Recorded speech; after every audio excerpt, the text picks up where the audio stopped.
Greetings and welcome to Word Magazine. This is Jeff Riddle, pastor of Christ Reformed Baptist Church in Louisa, Virginia. Today is Thursday, July the 23rd of 2020. And in this Word Magazine, number 170, I'm going to be offering a review/reaction to a recent book that I completed reading. The book is by Elaine Pagels. It is a memoir titled Why Religion, subtitled A Personal Story, published by HarperCollins in 2018.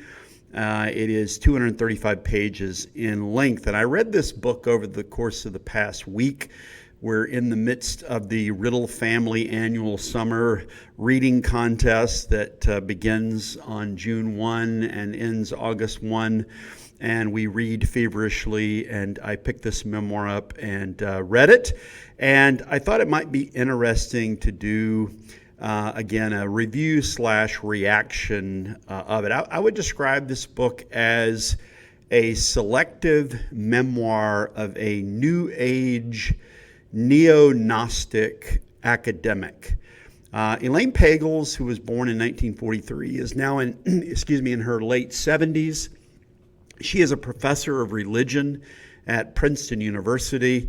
Early in her career, going back to her graduate student days, she was involved in the translation and the publication and the academic study of a group of documents that came to be known as the Nag Hammadi Library. This was a cache of ancient Gnostic and pseudo-Christian texts, including the famous Gospel of Thomas, a collection of supposed lost sayings of Jesus that were discovered in the Egyptian desert in 1945 and then slowly began to be disseminated, translated, and studied by scholars. Some people hold to the theory that there was a nearby monastery there and the monks were told to get rid of the sub-Orthodox and non-Orthodox writings, and one of them, rather than destroy these writings, or several of them, went and hid them, and then they were uncovered again in the 20th century, and so there's been a renewal of interest in them. Some of these documents were known from being cited in the writings of early Christian apologists, but for some of them there weren't extant manuscripts of these Gnostic writings until the Nag Hammadi discovery. Well, anyways, Pagels, as a graduate student, was among some of the first, along with her professors who were guiding her in doing her doctoral work, was among the first to read and translate some of these. Then she made her mark by popularizing the Gnostic writings. She wrote a best-selling, popular-level book titled The Gnostic Gospels in 1979. And this introduced sort of Gnosticism to a wider audience. She's a bit like Bart Ehrman. You know, Bart Ehrman does academic work, and then every couple of years he produces some book on a popular level, and some of these become New York Times bestsellers. And basically, Pagels has done the same thing. I'm guessing, for example, that if you're familiar with the novel by Dan Brown, The Da Vinci Code, that presents, Orthodox Christians as the villains and Gnosticism as some sort of progressive, egalitarian, noble version of Christianity that was suppressed by the mean old Orthodox. I'm guessing that Dan Brown probably picked up a lot of his admiring ideas about Gnosticism by reading Elaine Pagels' The Gnostic Gospels. Pagels, as I mentioned, a parallel with Ehrman, and I think she and Ehrman and a host of others that are in the modern academy today, including many who are involved in text criticism, they labor under the influence of the German critic Walter Bauer and his groundbreaking work, Orthodoxy and Heresy in Earliest Christianity. The German original came out in 1934, then it was translated into English in 1971. And this book argued that Orthodox Christianity was just one stream among many early Christianities, plural. and that it just happened to be the stream that eventually got the upper hand and then suppressed all the others. And so really a lot of late 20th, early 21st century academic study of religion sort of labors under this Walter Bauer thesis. So Pagels, after she did her graduate work and had this popular book on the Gnostic Gospels in 1979, every couple of years she would come out with another popular level book. She came out with a book called Adam, Eve, and the Serpent, subtitled Sex and Politics in Earliest Christianity. Let me just look and see what year that came out. That came out, I think, in 1989. That book came out. And then in 1995, she came out with a book titled The Origin of Satan, How Christians Demonized Jews, Pagans, and Heretics. In 2003, she came out with a book titled Beyond Belief, The Secret Gospel of Thomas. And much more recently, in 2012, she came out with a book titled Revelations, Visions, Prophecy, and Politics in the Book of Revelation. And like I said, these popular level books, like Ehrman's popular level books, have an undercurrent that sort of goes against traditional Christianity. The Adam, Eve, and the Serpent book on sex and politics in early Christianity, is going to talk about how the Orthodox Christians were sexually repressive and they were anti-woman, as opposed to the enlightened Gnostics. The book on the origin of Satan, is going to talk about how the early Christians were anti-Semitic and how they suppressed, pagans and those that they deemed to be heretics. And the book on the Gospel of Thomas obviously is going to talk about how the Gospel of Thomas has these wonderful esoteric insights into Christianity that the Orthodox attempted to suppress. So anyways, that's just a little bit about Pagels' career. So I might add, just before I start just going sort of beginning to end on the memoir, that she also went through a lot of difficult personal things within her life that she discusses in this memoir. She lost a son who was born with a defective heart condition when the child was just 6 years old. And then just over a year later after that, she lost her husband in a tragic climbing accident in Colorado. And the basic gist of this memoir, Why Religion, is that she explains how she went through these difficulties, and it was essentially her sort of New Age Gnostic faith, if I could put the word faith in scare quotes, that helped her cope with and overcome these tragedies, these personal tragedies that she lived through. The title of the book, again, Why Religion? She says this comes from a question. She gives one anecdote of being at a party and someone asked her the question, why religion? And so it was kind of a question of why have you devoted your career to the academic study of religion? But then she sort of morphs off that to also think about the question, why religion? Why is she religious? Why is she a religious person? And we'll talk more here at the end about what sort of religion it is exactly that she has embraced and advocates. So let me turn now and just go through a little bit about what I picked up from the memoir. So the story begins with her childhood. She grew up in Palo Alto, California. She grew up in a rather privileged middle-class family. Her maiden name was Elaine Hesse, and she describes her father as an atheistic scientist. He, according to her, had come from a repressive Calvinist home. Of course, if it was a Calvinist home, it had to be repressive. She describes her mother as an emotionally distant homemaker. So she doesn't have a lot of really positive things to say about her parents. Unfortunately, they're presented as sort of cold and emotionally distant from her.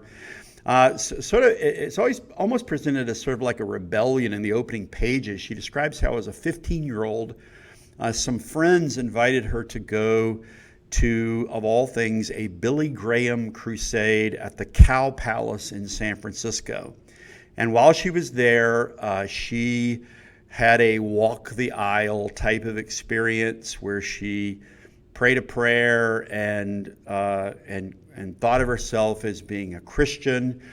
She mentions that she attended the Peninsula Bible Church in Palo Alto. She never mentions being baptized, but she sort of said she identified as from this age for a few years as being a born-again Christian. I'm not sure if the Peninsula Bible Church, I think, is the church where Ray Stedman was the pastor, and may have been the pastor while she was there, but he's not mentioned in the book.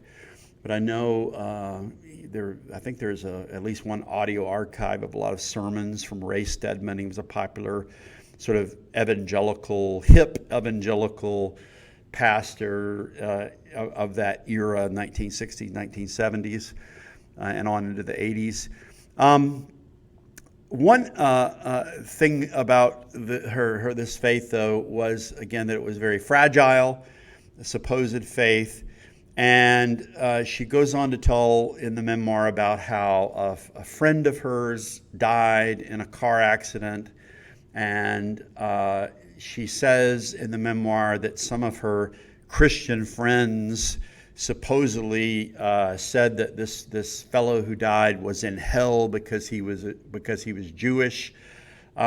Somehow I'm a bit skeptical about that. I wouldn't doubt that her Christian friends might have wondered about his spiritual state, about his eternal destiny. They might have said, if he wasn't a Christian, then he didn't have the promise of salvation, didn't have the promise of heaven. I'm doubtful they said that he went to hell because he was Jew. Just some sort of outright anti-Semitism. At any rate, Pagels writes on page 15, "I left the church and never went back." So she had a short-termed, born-again phase. And in this way, she draw another parallel to Bart Ehrman, because Bart Ehrman also famously claimed that he was an evangelical, had a born-again experience, even went to Moody Bible College and then deconverted. And so Pagels was a much less long-lived supposed conversion, but she deconverted even as a teenager. And just reading this again, I'm reminded of the problems of superficial evangelism, drive-by evangelism. What good did it do Bart Ehrman, or what good did it do Elaine Pagels to have them sort of be false professors and lead to spiritual confusion in their lives? Anyways, one of the interesting anecdotes that she mentions in this memoir is that one of her childhood friends was Jerry Garcia, who would go on to form the band The Grateful Dead. And so Pagels was a friend of Garcia's growing up. This indicates that she was very much a child of the 60s, the early 60s, and sort of grew into young adulthood in that sort of countercultural era. She did her undergraduate degree at Stanford, and then she describes how she sort of randomly entered into the field of the study of religion. She actually applied, she says, to 5 different graduate schools in 5 different disciplines, and just so happened was accepted at Harvard. And she went there to study under the New Testament professor, Christopher Stendhal. And I remember him from the article it's often cited. He wrote an article about Paul's conversion and or prophetic call in the book of Acts. And I think he called it Paul and the Introspective Consciousness of the West. But anyway, Stendhal was there at Harvard at that time.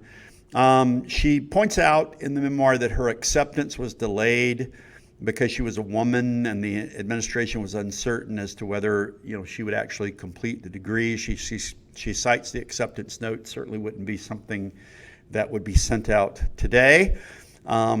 And she also talks about her graduate study. She sort of shares a kind of Me Too story when she claims that the respected Lutheran New Testament scholar who taught at Harvard named Helmut Kester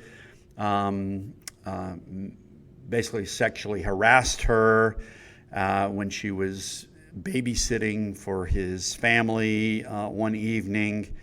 And she even claims that other people had this experience with him, and he was known on campus as Kester the Molester. You can see this on page 26. I looked it up, and Kester died in 2016, so he wasn't alive when this memoir came out. I notice it's noted on his Wikipedia page that he was accused of sexual harassment.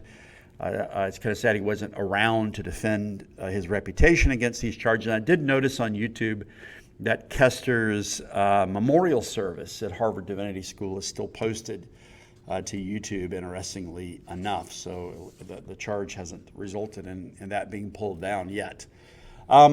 So she completed her graduate study at Harvard. As I said, that's where she sort of was introduced to the Nag Hammadi writings and made it the study of Gnosticism and early Christianity as one of the focus points of her work. And at the end, she describes leaving Harvard, having completed her course of study there, with viewing Christianity as follows. She says she saw Christianity as, quote, a huge, messy heap of traditions, stories, images, and practices, end quote. That's pages 30 and 31. So she comes out thinking the heroes of early Christianity were not the Orthodox, not those who upheld what we consider to be Orthodox views, but the heroes, the real heroes, were the heretics, those who promoted heresy. And she defines heresy as choice. They were open-minded. They were willing to, have a wider variety of choices. She enthusiastically describes herself at this point in her life as embracing the fact that she was religious, while at the same time rejecting the idea that religion has to do with a defined set of beliefs as traditional Christianity holds. So she likes religion, but she likes a non-doctrinal religion. So after graduating, Pagels went off to New York City, where she taught religion at Barnard College. And again, it's kind of interesting to read this memoir and to think about who teaches religion in public universities. And so it's very insightful to know about the type of people who are teaching academic religion. She eventually married a theoretical physicist named Heinz Pagels, and that's, of course, where she gets her name, Elaine Pagels, as she changes her name. Sort of a interesting traditional choice, I guess, given her sort of non-traditional views in many other ways. As I noted, she published in 1979 the Gnostic Gospels book. At one point in the memoir, she talks about the reviews that came out on this book. It was widely reviewed. And she in particularly notes some of the negative reviews that came from some of the older, more traditional scholars, including the Roman Catholic Raymond Brown and the Roman Catholic Joseph Fitzmyer. And she notes that Fitzmyer in particular was very vicious in his review. Maybe want to look up the review. I haven't done it yet. I want to look up Fitzmyer's review and read it. She says that some people urged her to sue him for libel. The review was so cutting. And also she had briefly gone to Oxford and studied with the church historian Henry Chadwick, who is Anglican, and he also gave it a negative review. And so it's interesting that she didn't take those reviews and think, maybe they had maybe they were right about something. Maybe I've overemphasized the influence of Gnosticism over against Orthodox Christianity. But no, she simply took these negative reviews by these more respected and older colleagues as just them being narrow-minded. So she talks about on the personal level. At this point, she wanted to have a child, and she and her husband were not able to conceive. And she also begins to talk about her dabbling in sort of New Age, non-traditional religious practices. So she was dealing with not being able to conceive, so she engaged, she tells us on page 59, in a pagan fertility ritual with some feminist friends. She did eventually conceive, and she describes, the birth of her son, and then immediately he was diagnosed with having a significant heart defect, and it was inoperable, and that he would eventually not be able to survive. And it is gut-wrenching. I think any parent will be moved, even somebody you disagree greatly with regard to the faith. On a human level, we can feel sorrow and sympathy for her as she went through this.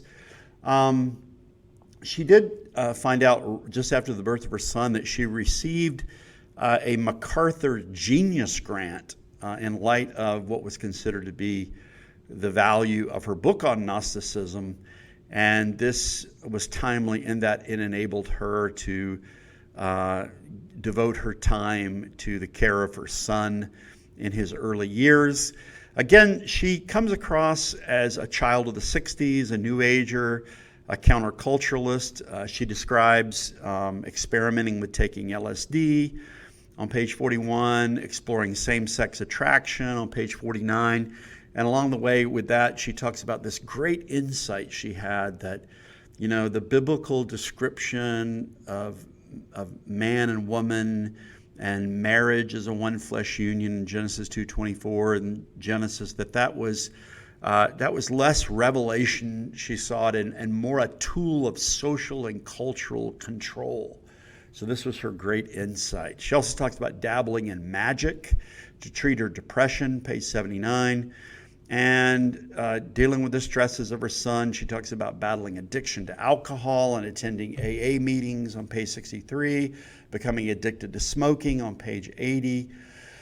And again, we can feel with her on a human level, but we could say that she was, it seems, from our perspective, that she's sort of looking for answers and love and guidance in all the wrong places. And as I read through this, and in particular her embracing all these New Age practices, as somebody who is, a credentialed scholar of religion and then seeking all these esoteric, non-traditional religious practices, I thought of the saying that's attributed to G.K. Chesterton, that the problem when people abandon traditional Christianity is not that they will believe in nothing, but that they will believe in anything. With respect to sort of her religious views, she talks a lot about having sort of visions and dreams. She talks about, after the birth of her son, a dark figure whom she later identifies as Satan, appearing. After the death of her son and the death of her husband, she talks about feeling their presence and sort of sensing that they were leaving the body and coming back to the body. And she describes other sort of esoteric experiences that she supposedly had. And again, it's just kind of, it's very strange to read about. As already noted, she did go through the gut-wrenching death of her son, Mark, at age 6. And she and her husband had also adopted a daughter. And then after the son's death, they, oddly enough, worked with a Christian, sounds like a Presbyterian adoption agency to adopt their children. I guess there aren't any Gnostic adoption agencies that I know of. But anyways, they adopted a son after the death of their biological son. And then, as already noted, sort of tragedy upon tragedy, a little over a year after the death of her son, she and her family were in Colorado. Her husband went to a gathering of physicists every summer at a retreat conference center in Colorado. Her husband went out for a hike with a colleague, and he was an experienced hiker and climber, but he took a tragic fall, and it was even more grotesque. He fell, and it dismembered his body on impact, and it was just a terrible thing for anybody to go through, and you feel for her. And this understandably sent her into another sort of emotional tailspin after the death of her son.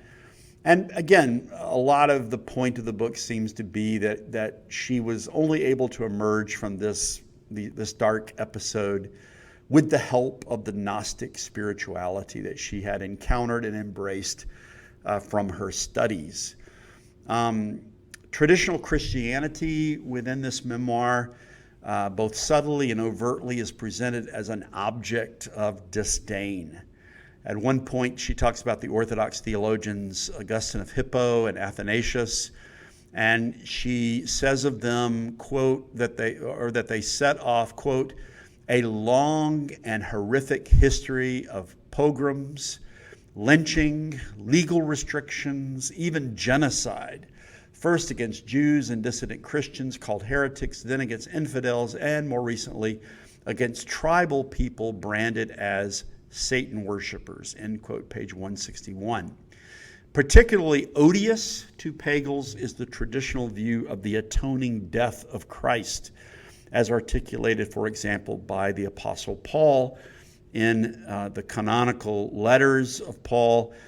She cites 1 Corinthians 15, 3-5, where Paul writes about Christ having died for our sins according to the Scriptures, having been buried, have been raised again the third day according to the Scriptures, and having appeared to Peter and then to the 12.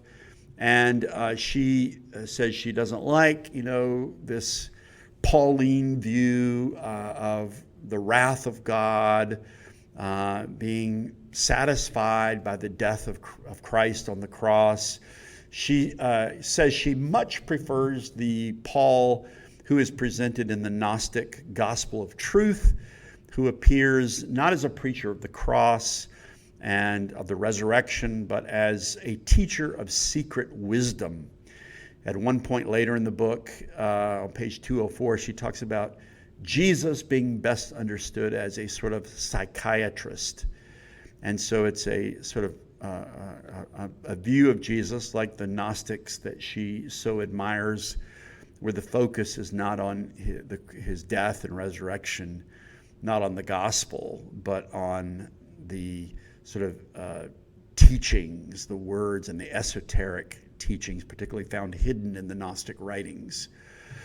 Those who are interested, I know some people who listen to this podcast are interested in text criticism, might be intrigued, as I was, by her rather extended reflections on the ending of Mark and how they fit in with her theology. This is on pages 169 to 174.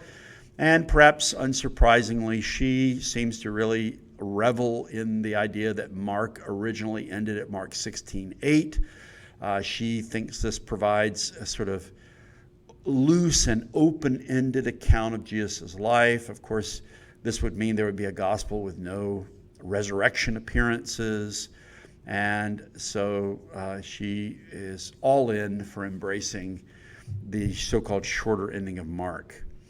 Oddly enough, despite her anti-Christian bias, Pagels also describes various interactions, particularly with more liberal, mainline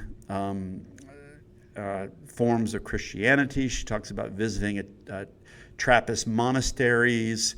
She, at one point, talks about having received an invitation to, quote, give a sermon, end quote, in an Episcopal church in Aspen, Colorado. And I looked on YouTube. There's a video there you can find where she very recently was asked to be a guest preacher and to deliver a Lenten sermon at the National Cathedral in Washington, D.C., where, of course, she talked about Gnostic writings as opposed to the canonical Gospels. Her worldview also leads her not only to reject Christianity, but it also seems to reject sort of Western culture, the Western culture that was shaped by Christianity, and a Western culture that sort of produced a person like Elaine Pagels. She has been given privileges that have been only known by an elite few, to teach at a major university, to receive all these grants and so forth.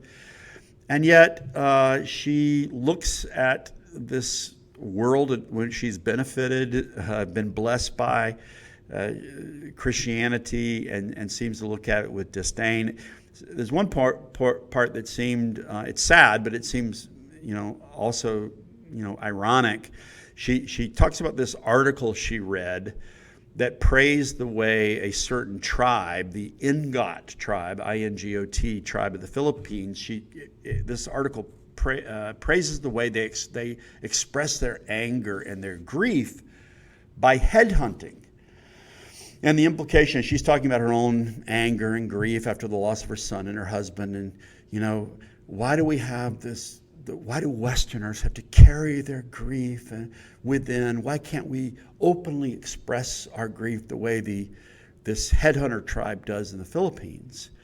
And I was just reading this thinking, well, I'm guessing that the victims of the Ingot tribe would not necessarily agree that the Western way of dealing with anger and grief is somehow inferior to what headhunters choose to do with their anger and grief. But anyways, one chapter ends with an interesting, what I consider to be very self-indulgent conclusion. She writes on page 183, quote, "Many people raised even nominally, as I was, within Christian culture, find Christianity's traditional exclusion of anything outside its boundaries too confining. And while finding truth for ourselves is difficult, often elusive, some of us can't avoid the challenge. Instead, we dive in," end quote.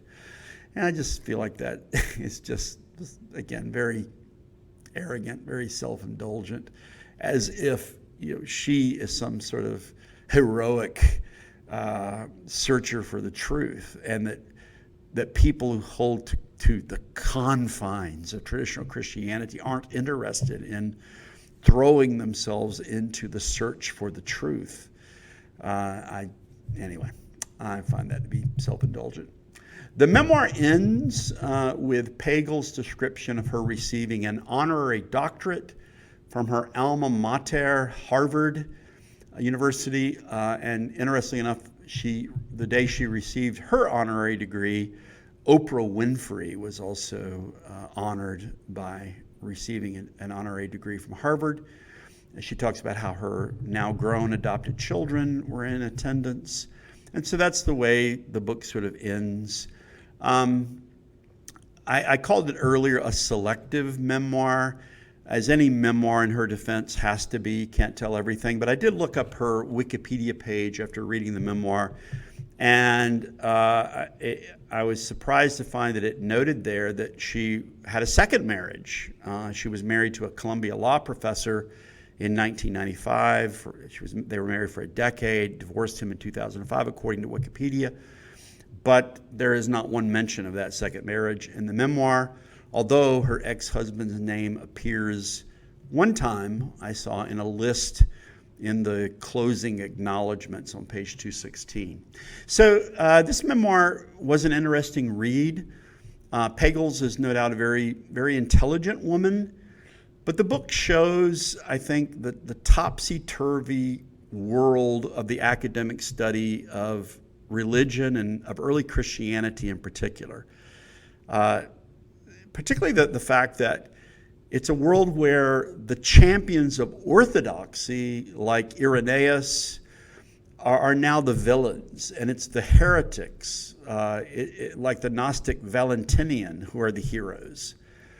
And unfortunately, I think Pagels is more the rule than the exception. When I talk to students who are thinking about going to college, I usually tell them to be very careful about taking religion classes in a secular, and sadly, even in an evangelical university, because sadly, even some of the evangelical professors may be more like Pagels than one might think. This book, I think, also shows the spiritual void that results when one rejects traditional faith, traditional Christianity, and attempts to replace it with a hyper-individualistic, hyper-anti-traditional New Age ethic. And one of the funny things was, for somebody who's so intelligent and so self-aware, she doesn't, I don't think, seem to be aware of the fact that I think even probably her reading of Gnosticism seems to be deeply influenced by her own 1960s countercultural type of outlook. She praises, for example, the Gnostics for being progressive egalitarians, but she doesn't say anything about their frequent expressions of misogyny. I've long been struck by saying 114 in the Gospel of Thomas, the last saying recorded of what we have from the Gospel of Thomas. It reads, Simon Peter said to them, "Make Mary leave us, for females don't deserve life." And then Jesus responds, "Look, I will guide her to make her male, so that she too may become a living spirit resembling you males. For every female who makes herself male will enter the kingdom of heaven." I'm not sure how Pagels deals with that. I need to go back and look at her Beyond Belief book on the Gospel of Thomas. But that doesn't exactly seem to be a very progressive view. In fact, the traditional Christian view has a very high view of the spiritual equality of men and women. Take what Paul says in Galatians 3:28, for example. But oddly enough, in the reimagining of Gnosticism in modern academia, they are the progressives, and it's the Orthodox who are narrow-minded and confining. Anyways, I was thinking about the title of her book, Why Religion? And I thought of maybe deviously retitling it, rechristening it, Why Heresy? In the end, Pagel's story is, I think, a warning and a reminder about why we must, as Jude says in Jude 3, earnestly contend for the faith which was once delivered unto the saints. So anyways, there's my reaction to Elaine Pagels' memoir, Why Religion? A personal story. I hope this has been helpful and interesting and edifying for those who are listening. And I will look forward to speaking to you in the next episode of Word Magazine. Till then, take care and God bless.